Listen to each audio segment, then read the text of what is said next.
Good morning everyone.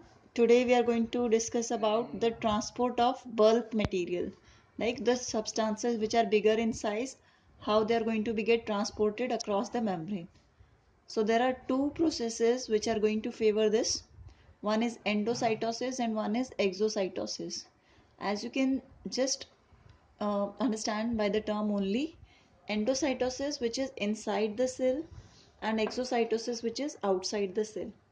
Now, as we have already read about the nutrition in the case of amoeba, so amoeba taking the food, taking of the food in the case of amoeba, that is due to the process which we call endocytosis. Now, how it is going to take place? This is the food particle, this is the amoeba. Now, when it is going to sense the food particle, it is going to protrude the pseudopodia. ठीक है, ये membrane की extension से pseudopodias form हो जाएंगे.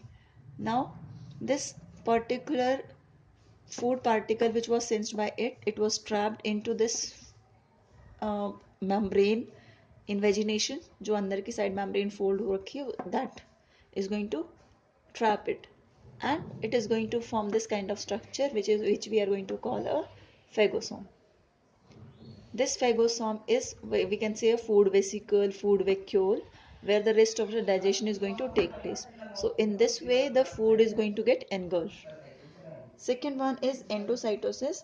In the case of endocytosis, the plasma membrane, inside the cytoplasm there are many these kinds of vesicles are there, which are to be removed and which are filled by the waste kind of the secretion secreted within the cell. So it will going to come in the contact with the plasma membrane, and fused with it help in releasing out the cell secretion. This is exocytosis. Fine.